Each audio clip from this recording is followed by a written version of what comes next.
welcome back to my channel. Today I'm doing a leisurely, proper sit-down video where I'm going to talk about the different fictional characters that inspired the love interest in Bridesmaid Survival Guide, which is the book that I self-published a couple of years ago and I am currently working on the sequel of, which is going to be the Summer Job Survival Guide. Now, the Bridesmaid Survival Guide follows a young girl called Reverie who gets broken up with 2 weeks before a wedding that she has to take part in.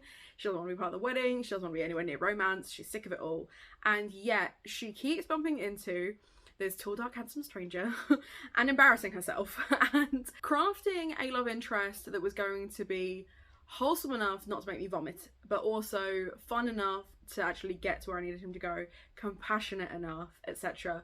He was inspired by a lot of different people, and actually there is a bit in my book where I refer to all of the different attractive Ryans that I've ever seen, including Ryan Gosling, Ryan Philippe, etc. That is why she refers to him as Ryan, because he could be any guy that we're attracted to, and I really wanted to make him feel like a guy anyone could be attracted to, because it's not even just necessarily about what he looks like physically. These are not characters that inspired what he looks like physically.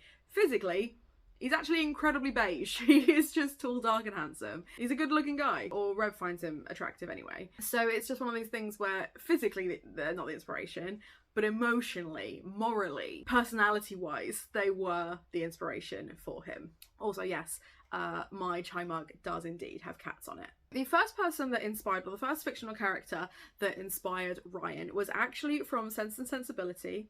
He is a man known as Mr. Knightley, and he is one of my favourite love interests in any romance. Sense and Sensibility is my favourite Jane Austen novel. Pride and Prejudice is my second, and I think a lot of people love Pride and Prejudice for a variety of different reasons, but Darcy is definitely one of them.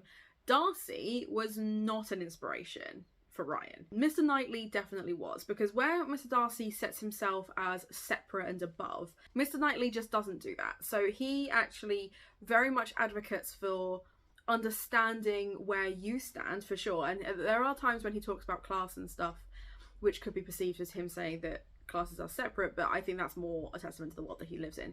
He is very encouraging of the women around him, especially Emma, but he is also there to be the voice of reason. He is also there to curtail some of her more extravagant moments.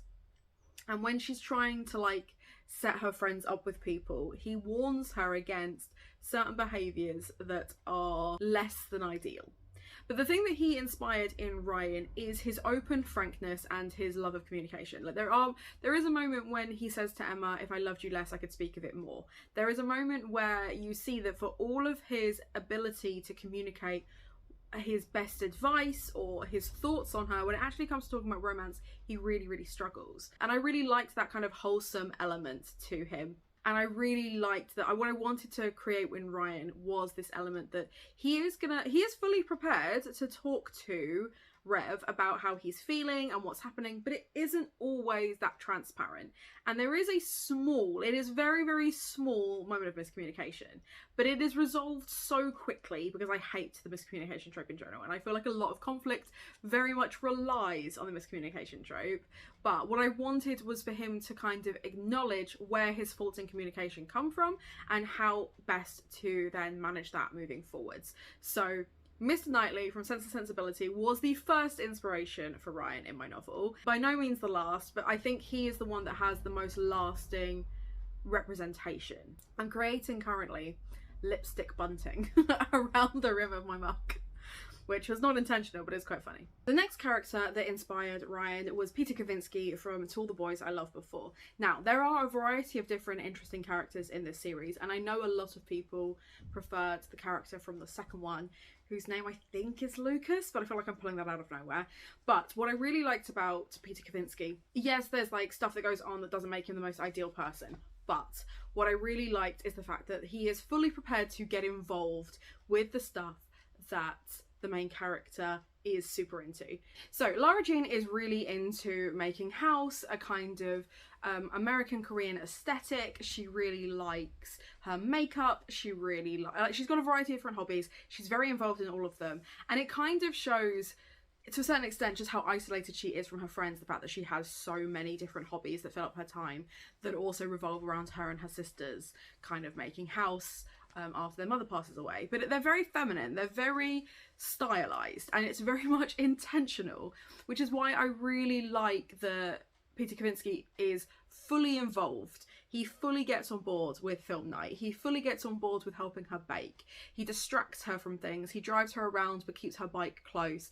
He very much encourages her different hobbies. And I love that, because I think there are so many romances where main characters, and it is usually women, it is usually specifically women, that have these great hobbies, careers, etc., and then they meet a man and that hobby or career seems to just disappear. It's just not something they're interested in, even though that was something that fulfilled them prior. And there is a scene in Bridesmaid Survival Guide where Rev needs to practice her makeup on someone, and all of her friends are busy. She can't tell her aunt that she hasn't been practicing, etc., and she asks Ryan to give her a hand, basically, and to just be her mannequin for an evening.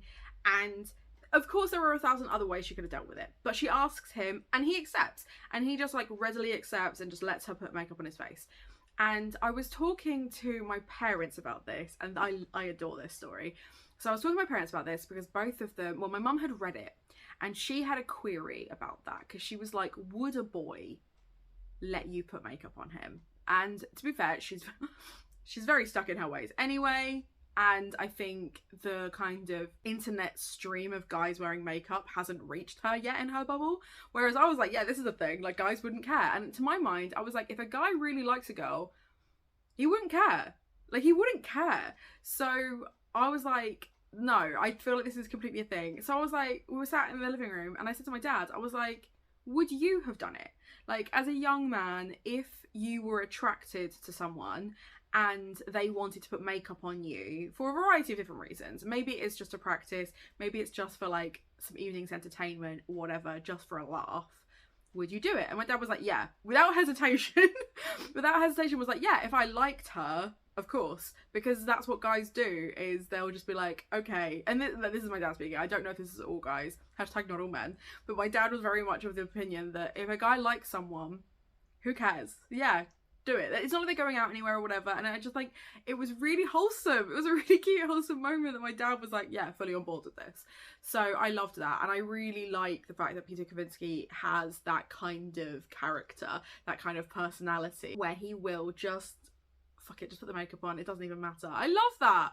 I love that. Another fictional character, which is not from a book, but there is a scene that I don't want to spoil that is very heavily inspired by this character. And that scene is from Dirty Dancing. It is Johnny Castle, the Patrick Swayze character, who has been teaching Baby how to dance, etc. And yeah, I'm not going to spoil anything on that bit because it's a super cute moment and I'm really proud of it. But that scene is so obviously on the nose inspired that I feel like you'll really enjoy it. And I really like, he is an arsehole character in that. For sure. Ryan is nowhere near that level of asshole, but I really, really liked it. And I thought it was a great scene to include, so that's why I included it. I think it would be safe to say that Meg Cabot or Meg Cabot has definitely inspired Bridesmaid Survival Guide in general.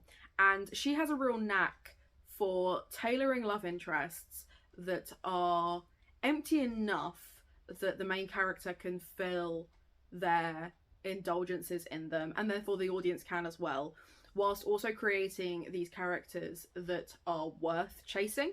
So there are a variety of different series, but the ones that come to mind are ones like the Mediator series and Size 12 is Not Fat, which follow really interesting female characters who then have equally interesting, dark and broody love interests. And some of them have very serious undertones. They're kind of, there's usually a bit of an age gap, which Ryan also has. And I think it's probably growing up reading those kinds of YA romances that have elements of other stories in that have very much inspired Ryan, because I didn't want this to ever just be their love story. I didn't want him to be Reverie's sole focus in life. It was not meant to be that he was something just to pass the time. But the fact is, she is moving on from an ex-boyfriend who, again, is not a horrible person. He's not a bad person, they just don't work. And I didn't want him to be a villain just because he's an ex. There is an antagonist, there are several antagonists in the Bridesmaid Guide, but they are not the ex-boyfriend and they are not the boyfriend. And the boyfriend and the ex-boyfriend don't fight or have a rivalry or anything like that because, you know, fighting over people is juvenile. And whilst this is for teens, I didn't want it to come across as churlish or childish or anything like that.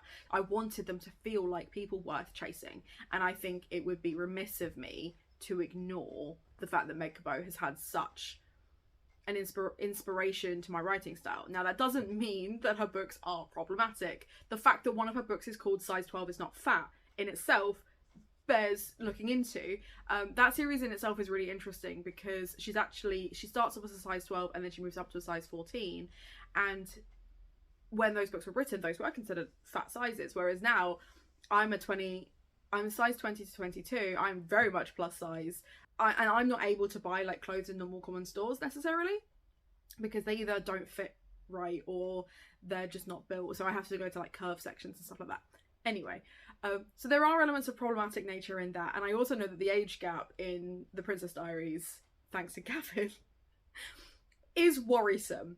There is an age gap in the Bridesmaid Survivor Guide between Reverie and Ryan, and it bothers one of them more than it bothers the other, but fundamentally it is something they need to communicate about because it doesn't seem to bother anyone else. So it doesn't really cause full conflict, but there are miscommunication tropes around it, and if you like the idea of reading a romance where the love interest is slightly older but not older, this is it. And I think I've done it tastefully so it's not creepy because they're still at school. So just read it and let me know, did I make it weird? Has talking about it in this moment made it weird? And I think to a certain element, even though he wasn't necessarily an inspiration for Ryan, I think you can make comparisons between Nick from Heartstopper and Ryan. I think they are both Labrador boys. I think they're both wholesome cuties. I think they both want what's best for their partners, and they want to support their partners, and they hate seeing their partners in distress. I think they are both morally upstanding gentlemen, and I think they are both bisexual. That's just a vibe that I have. I think that's just a thing. So I think there's an element of Nick in Ryan, even though he wasn't necessarily, because I don't think I'd even read, I may have read the first Heartstopper, but I don't know if I'd read all of them for him to be a full inspiration. But I think moving forwards, he would have been certainly in development and inspiration for Ryan because they do have similarities. If you just want to let me know you were here, feel free to leave a little bouquet in the comments down below, because for every Bridesmaid Survival Guide video that I'm posting, I'm actually giving away a free copy of my novel. So if you want a chance to win, all you have to do is leave a comment down below with a bouquet. Your name will be put in a hat and I will be pulling one out at random to give to someone a book. Other than that, I hope you have a nice day and I will see you next time.